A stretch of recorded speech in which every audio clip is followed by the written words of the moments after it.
My name is Mr. Kangas, and today we're going to be taking a look at Chapter 9, Section 1, Squares and Square Roots. So this is just a basic introduction to squares and square roots, or in other words, numbers to the second power, and then square roots. We use what's called a radical sign to represent square roots. If you see something like 25 inside the radical sign, it's asking you for the square root of 25. Now, there are special numbers known as perfect squares.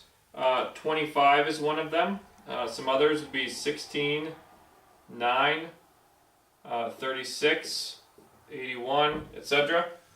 These are numbers who are the squares of integers.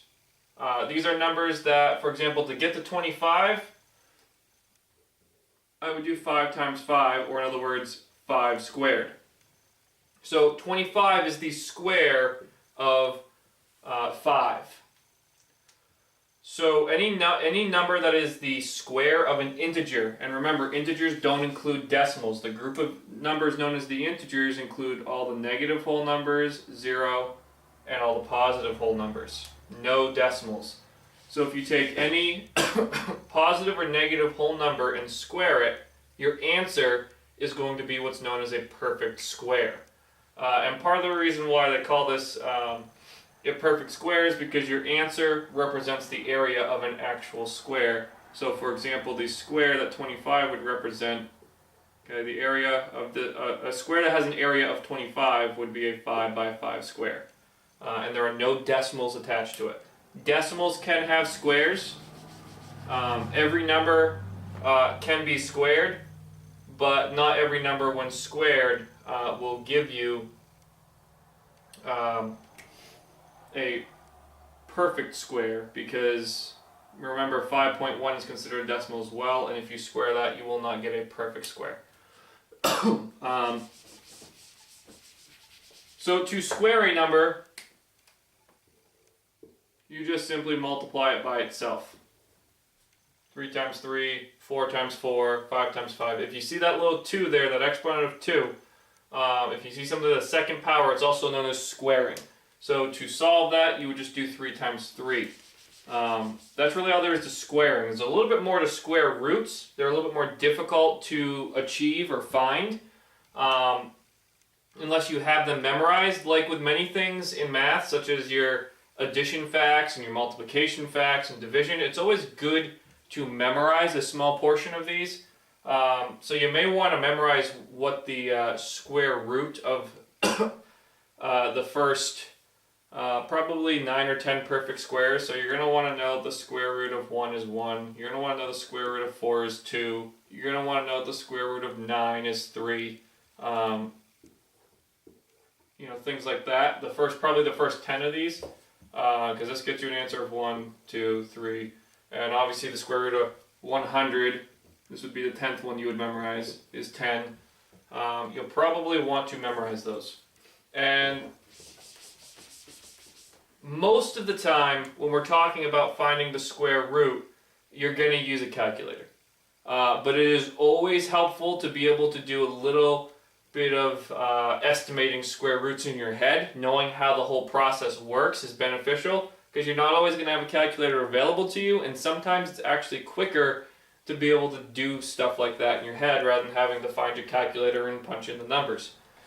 But first we're just going to talk about what it means to find a square root.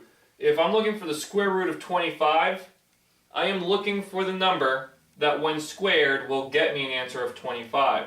So in other words, I'm looking for a number that when multiplied by itself equals 25, and that number is 5. So 5 squared equals 25. So the square root of 25 equals 5. Because if I square 25, I get 25 for an answer.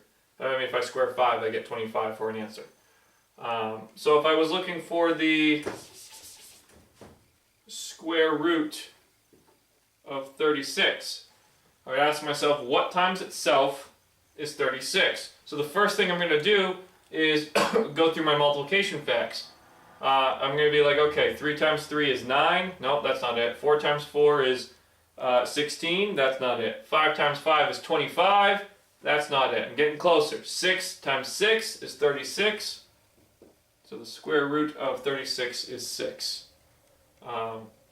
It's a really quick, easy way just to see if, to find the answer to the square root problem. Now the issue with that method is it doesn't give you the exact square root, which is why calculators are always beneficial.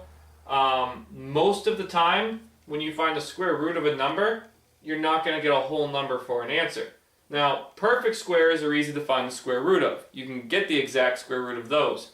But if I had said the square root of 35, what does that equal? Well, 4 times 4 equals 16, 5 times 5 equals 25, 6 times 6 equals 36. Nothing hit 35. So what we're going to do is estimate the square root, which is always useful. It's always good to know about what the square root is. And again, sometimes you don't have a calculator, so this ability to estimate is really important. It's also really important because when you're finding answers to problems, estimation is a huge skill to let you know whether or not your answer is in the right ballpark. So when you're looking for the square root of 35, you're going to be asking yourself, you're going to be going through those perfect squares again. You're going to say, okay, I know that 5 squared is 25. I know that 6 squared is 36. So I know the square root of 35 should be somewhere between 5 and 6.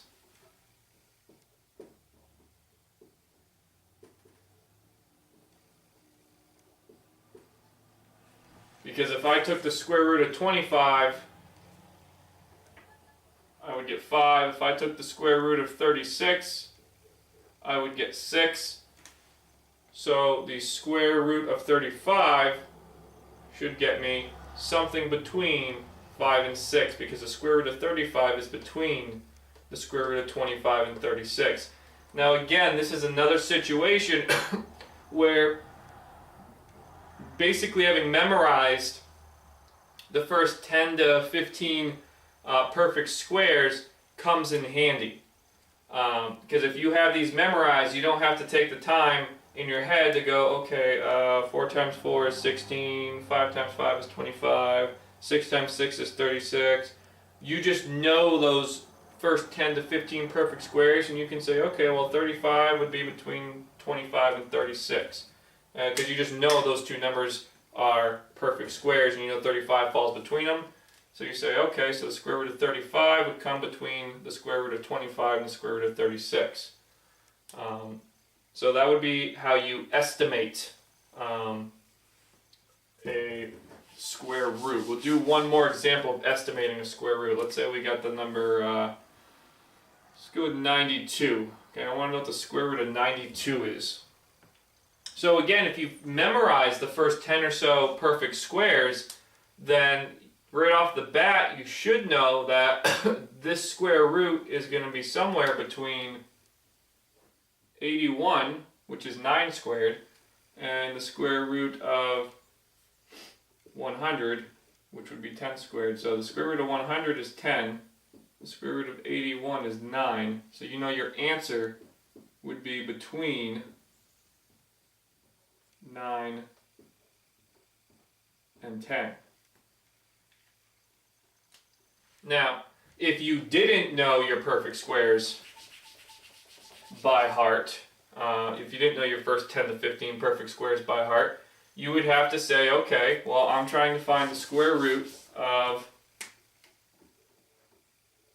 92. So you would say, okay, I know it's going to be a number that's relatively high, so let's start with, let's say, like 8. I know 8 times 8, or in other words, 8 squared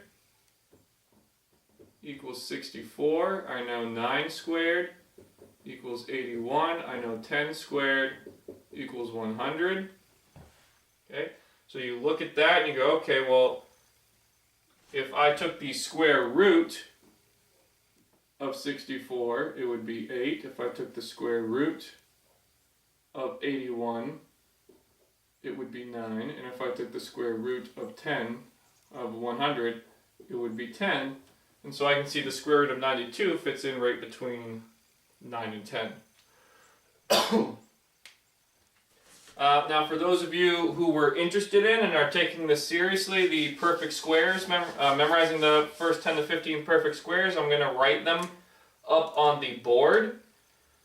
So the square root, perfect squares. So 1 squared is 1, 2 squared is 4, 3 squared is 9, 4 squared is 16, 5 squared is 25, 6 squared is 36, 7 squared is 49, 8 squared is 64, 9 squared is 81, 10 squared is 100, 11 squared is 121, 12 squared is 144, 13 squared is 169, 14 squared is 14 times 4 is 40 plus 16 is 56, 196, and 15 squared is 225. So those are the first 15 perfect squares. If you memorize those, you'll be sitting pretty good. If you need to, pause the video right now so you can write these down because I'm about to stop the video. Or you can rewind and watch the video again if you missed something.